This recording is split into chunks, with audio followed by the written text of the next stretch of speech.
Hi, and welcome to Happy Kitty Kitchen.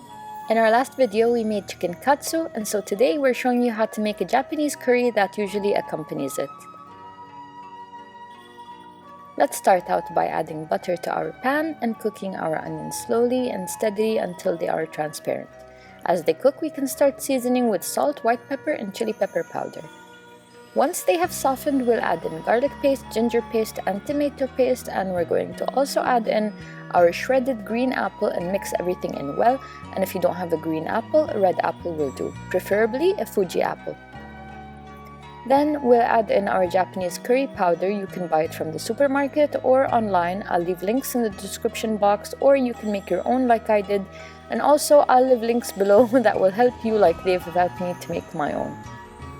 We'll then add in some water because right now all the flavors are quite concentrated. Blending directly in the wok proved to be too tedious, so I decided to transfer the mix into a blender bottle and just blend in there instead, then place it all back into the wok. It's really important to always taste and season as you cook, so of course after tasting I add in more salt and curry powder before adding in 2 more cups of water, because now I'm going to begin cooking my potatoes and carrots and courgettes in the curry. Make sure to keep the temperature on medium-high or medium. We want it to simmer and bubble so that the vegetables actually cook through. We're not trying to give them a relaxing jacuzzi time. One tip I learned was that if the sharp edges of your potatoes start to smooth out and become more rounded, that means they're ready.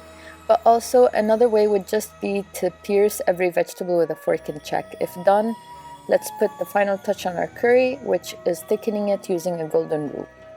It may sound fancy, golden roux, but it's not complicated to make. You just need equal parts butter and equal parts flour. I measure by eye about 50 grams of butter and 3 teaspoons of flour. On medium heat, we need to keep moving and stirring it continuously so it doesn't burn, but just until it changes in color from white to slightly yellow. You could leave it to get even more yellow than mine and get even more golden. The important thing is if you don't cook it enough, the taste of raw flour will remain there. And if you cook it too long, it will brown and darken in color and it will become a dark roux instead, but that's another lesson for another day. Remove the roux and transfer it to your curry mix to thicken, and you can instantly see the thickening powers here, and our curry is done. But we aren't done yet. We're still going to make our spicy slaw. Begin by adding a generous amount of salt to shredded white cabbage and let it sit for 15 to 20 minutes. The salt draws out the moisture in the cabbage, making them wilt a bit. Put the cabbage into your palms and squeeze the water out. Discard of the water, then put the now much softer but still crunchy cabbage back into the bowl. Top with some fresh spring onions and sprinkle shichimi pepper mix and add a dash of rice vinegar. Of course, if you don't have your own shichimi mix, you can try substituting by adding cayenne chili pepper, paprika, ginger powder, and black sesame seeds. But I do advise that you buy this. It's amazing and goes along with a lot more dishes that aren't even Japanese. Finally, assemble your dish whichever way you like and enjoy.